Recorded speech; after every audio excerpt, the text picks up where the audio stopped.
Hello बच्चों, let's see this question. The value of coat pi upon 24 is clear. देखिए यहाँ हम बात करें कोट पाई अपॉन 24 अगर हमको फाइंड करना है तो सबसे पहले हम कोट थीटा में फॉर्मूला देख लेते हैं। कोट थीटा जो है हमारे पास इक्वल होता है 1 प्लस कोस 2 थीटा अपॉन साइन 2 थीटा के। क्लियर। साथ में हम बात कर लेते हैं पाई अपॉन 24 की। तो पाई हमारे पास होता है 180 डिग्री अपॉन 24, तो ये बन जाएगा हमारे पास यहाँ पर 15/2 डिग्री। क्लियर। तो देखो यहाँ से हम बात करें आगे, अगर मैं कोट थीटा मतलब कोट पाई अपॉन 24 की बात करूँ तो एक तरीके से ये आपके पास क्या हो गया, कोट 15/2। ठीक है, तो ये जो फॉर्मूला आपने ऊपर देखा अभी, इसमें अगर आप वैल्यू पुट करेंगे तो 1 प्लस कोस 2 थीटा, तो 15/2 इंटू 2 करूँगा तो 15 रह जाएगा, मतलब कोस 15 degree upon sine 15 degree. Clear. इसको इक्वेशन नंबर 1 दे देते हैं। 1/1 दोनों की वैल्यू फाइंड कर लेते हैं हम। सबसे पहले साइन 15 डिग्री की बात करें। साइन 15 डिग्री होता है हमारे पास साइन 45 डिग्री माइनस 30 डिग्री, ऐसा नोट कर सकता हूँ मैं इसको। साइन ए माइनस बी का फॉर्मूला साइन ए कोस बी माइनस कोस ए साइन बी। ठीक है, तो साइन ए मतलब साइन 45 डिग्री 1/√2, कोस बी मतलब कोस 30, कोस 30 की वैल्यू हमारे पास कितना √3/2 माइनस कोस ए साइन बी, साइन 30 कितना हो जाएगा, साइन 30 1/2। तो साइन 15 डिग्री की अगर हम बात करें तो साइन 15 डिग्री ये बनेगा हमारे पास √3 - 1/2√2। क्लियर।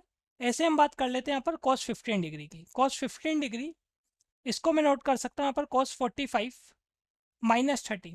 कोस ए माइनस बी का फॉर्मूला अप्लाई हो जाएगा, कोस ए कोस बी प्लस साइन ए साइन बी। तो कोस ए मतलब कोस 45 इंटू कोस 30, कोस 30 हमारे पास √3/2 प्लस साइन ए साइन बी। तो साइन 45 की बात करें तो साइन 45 की जो वैल्यू हमारे पास होगी ये हो जाएगी 1/√2।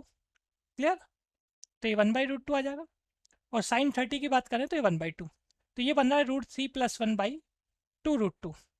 ठीक है, ये दोनों वैल्यूज पुट कर देता हूँ मैं किसमें, इक्वेशन 1 में। तो फ्रॉम इक्वेशन 1 तो हमें जो फाइंड करना था cot pi upon 24 equal to 1 plus cos 15 degree. Cos 15 degree की वैल्यू है √3 + 1/2√2 और डिनोमिनेटर में चल रहा है √3 - 1/2√2।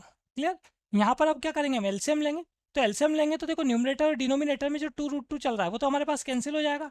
ठीक है, तो क्या रहेगा, एलएचएस में चल रहा है कोट पाई अपॉन 24, आरएचएस में बना √2 के साथ √3 + 1 और डिनोमिनेटर में √3 - 1। ठीक है, आपने क्या किया, न्यूमरेटर और डिनोमिनेटर है ना, न्यूमरेटर में एलसीएम लिया तो न्यूमरेटर के जो नीचे की तरफ का पार्ट है वो 2√2 रहेगा। तो न्यूमरेटर और डिनोमिनेटर के जो नीचे की तरफ 2√2 चल रहा है उसके साथ कैंसिल हो जाएगा। ठीक है, तो हमारे पास यही बचने वाला है। अब यहाँ इसको आगे सोल्व करने के लिए मैं क्या करता हूँ, रेशनलाइजेशन करता हूँ। तो डिनोमिनेटर का जो अपोजिट साइन है मतलब प्लस के साथ मल्टीप्लाई डिवाइड कर देता हूँ। तो √3 + 1 को मल्टीप्लाई किया, √3 + 1 को डिवाइड किया। क्लियर। अब इसको आगे सोल्व कर लेते हैं। देखें, डिनोमिनेटर में a minus b a plus b a square minus b square बनेगा, तो √3² - 1 स्क्वायर। ठीक है, तो 3 - 1 ये बन गया 2।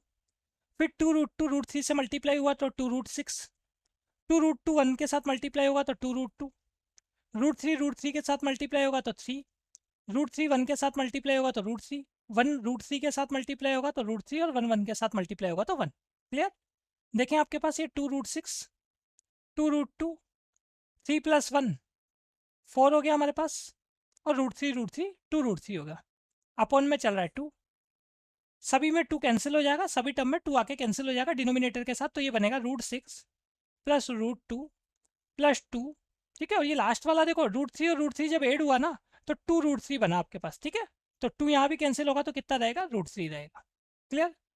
तो √6 + √2 + 2 + √3 ये आपके पास फाइनल आंसर है। तो ऑप्शन में देख लेते हैं हम ऐसा। ठीक है, ऑप्शन नंबर बी में है ऐसा आपके पास। तो final answer is option number B. Best of luck.